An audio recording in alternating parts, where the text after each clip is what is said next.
മമതയാണ് ആദ്യം ആവശ്യപ്പെട്ടത് ഖാർഗെ പ്രധാനമന്ത്രി സ്ഥാനാർത്ഥിയാകട്ടെ എന്ന്. അതിനോട് ആ, ആ, ഡൽഹി മുഖ്യമന്ത്രി കെജ്രിവാൾ പിന്തുണച്ചു എന്നാണ് വൈക്കോ പറഞ്ഞത്, അല്ലേ? അതന്നെയാണ് സംഭവിച്ചത്. അതെ അതെ. അതായത് ഇന്നത്തെ മീറ്റിംഗില് പ്രധാനമായിട്ടുള്ള വിഷയം ആരെ പ്രധാനമന്ത്രി സ്ഥാനാർത്ഥിയാക്കി ഉയർത്തി കാണിക്കുക എന്നുള്ളതായിരുന്നില്ല. മറിച്ച് സീറ്റ് വിഭജനത്തെ സംബന്ധിച്ചുള്ള ചർച്ചകൾ, അതുപോലെ BJP-യെ നേരിടുന്നതിനാവശ്യമായിട്ടുള്ള തെരഞ്ഞെടുപ്പ് തന്ത്രങ്ങൾ ആവിഷ്കരിക്കുക, എല്ലാവരെയും ഒരുമിച്ച് നിർത്തിക്കൊണ്ടു പോകുന്നതിന് വേണ്ടുന്ന മാർഗനിർദ്ദേശങ്ങൾ ഉണ്ടാക്കുക. അതുപോലെ തന്നെ ഇന്നിപ്പോൾ ഇന്ത്യൻ പാർലമെന്റിൽ 151 MP-മാരെ സസ്പെൻഡ് ചെയ്ത് ജനാധിപത്യത്തെ പൂർണ്ണമായും ഇല്ലാതാക്കുന്ന തരത്തിൽ പാർലമെന്റ് തന്നെ ഭരണകക്ഷിയുടെ കൈപ്പിടിയിൽ ഒതുക്കുന്ന ഒരു വസ്തുത നിലനിൽക്കുന്നു. അതിനെതിരായിട്ടുള്ള ഈ രാജ്യത്തെ ജനാധിപത്യ പാർട്ടികളുടെ പ്രതിഷേധം പ്രകടിപ്പിക്കുക.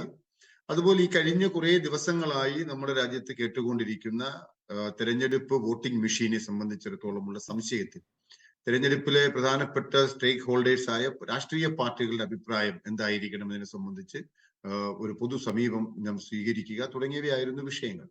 അത്തരത്തിലുള്ള ചർച്ചകളൊക്കെ ഏതാണ്ട് ഒരു പരിസമാപ്തിയിലേക്ക് എത്തുന്ന ഘട്ടത്തിലാണ് ബംഗാൾ മുഖ്യമന്ത്രി ശ്രീമതി മമതാ ബാനർജി നമുക്ക് ഏതായാലും ഈ മുന്നണിയെ മുന്നോട്ട് കൊണ്ടുപോകുന്നതിന് കൺവീനർ എന്ന നിലയിലോ ചെയർമാൻ എന്ന നിലയിലോ ഒരു പ്രധാനമന്ത്രി സ്ഥാനാർത്ഥി എന്ന നിലയിലോ നമ്മുടെ കോൺഗ്രസിന്റെ പ്രസിഡന്റ് ശ്രീ മല്ലികാർജുൻ ഖാർഗെ ഉയർത്തി കാണിക്കുന്നത് നന്നായിരിക്കും എന്നൊരു അഭിപ്രായം മുന്നോട്ട് വയ്ക്കുന്നത്.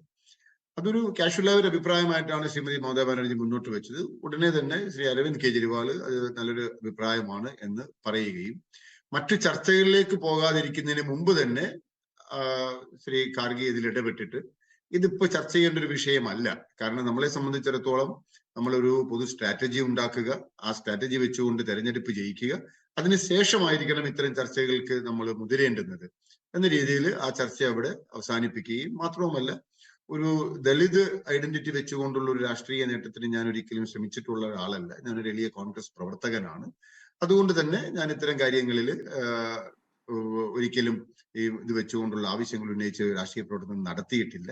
അതുകൊണ്ട് അങ്ങനെ ഒരു പ്രൊജക്ഷൻ ഒന്നും ഇപ്പോൾ നമുക്ക് ആവശ്യമില്ല. ഏതായാലും നമുക്ക് ഈ എങ്ങനെയെങ്കിലും തെരഞ്ഞെടുപ്പ് ജയിക്കാനുള്ള മാർഗങ്ങൾ ആരായുക എന്നുള്ളതാണ് അവിടെ സംഭവിച്ചത്. അല്ലാതെ ഈ പറഞ്ഞതുപോലെ ഒരു രാഹുൽ ഗാന്ധിക്കൊന്നും ഇടപെടാനുള്ള സ്പേസ് ഉണ്ടായിരുന്നില്ല. അല്ല, അത് കോൺഗ്രസിന്റെ പ്രസിഡന്റ് തന്നെ നേരിട്ട് ഇടപെട്ട് സംസാരിച്ചു കഴിഞ്ഞാൽ പിന്നെ കോൺഗ്രസിനകത്ത് മറ്റുള്ളവർ ഇടപെടേണ്ട കാര്യം വരുന്നില്ല.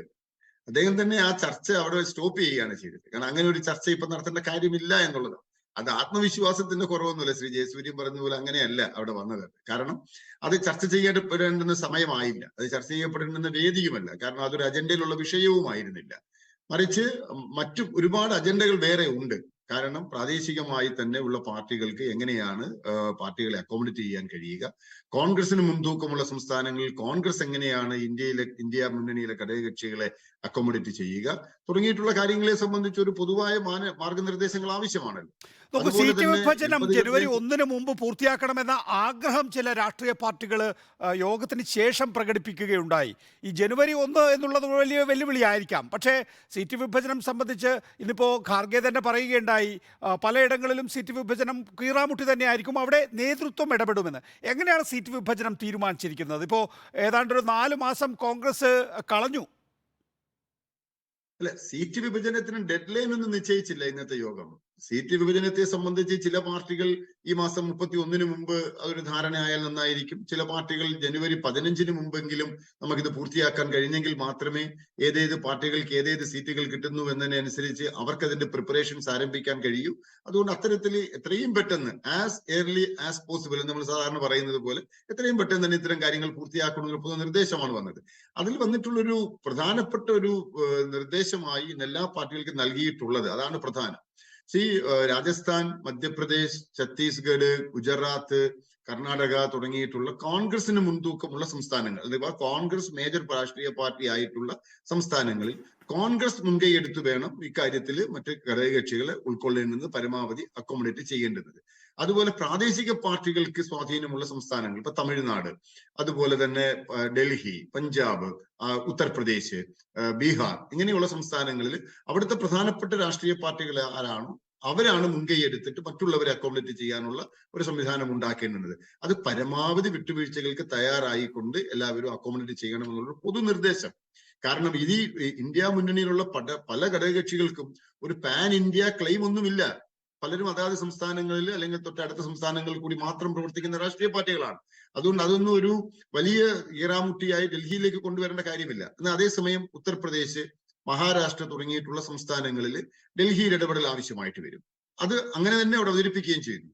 ഈ പറഞ്ഞ ഡൽഹിയിൽ വെച്ചിട്ട് ഉത്തർപ്രദേശിന്റെ കാര്യം ആലോചിക്കാം. ശ്രീ ശരത് പവാർ തന്നെ പറഞ്ഞു, ഉദ്ധവ് താക്കറെയും പറഞ്ഞു, മഹാരാഷ്ട്രയിലെ കാര്യം വേണമെങ്കിൽ നമുക്ക് 3-4 പാർട്ടികളാണ്, ഒരു മഹാവികാസ് അഗാഡി ഉണ്ട് അവിടെ, അവർക്ക് ഡൽഹിയിൽ വേണമെങ്കിൽ നമുക്ക് ഏത് നിമിഷം വേണമെങ്കിൽ നാളെ തന്നെ നമുക്ക് ചർച്ച ചെയ്യാവുന്നതേ ഉള്ളൂ എന്ന രീതിയിൽ അവതരിപ്പിക്കപ്പെട്ടിട്ടുണ്ട്. അതുകൊണ്ട് ഒരു വലിയ കീറാമുട്ടിയായി ഇത് മാറില്ല. കാരണം പല സംസ്ഥാനങ്ങളിലും ആൾറെഡി ഇത്തരത്തിലുള്ള ചില സംവിധാനങ്ങളുണ്ട്.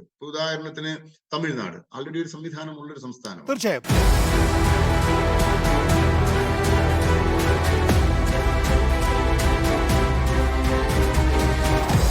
Debate with MV Nikesh Kumar.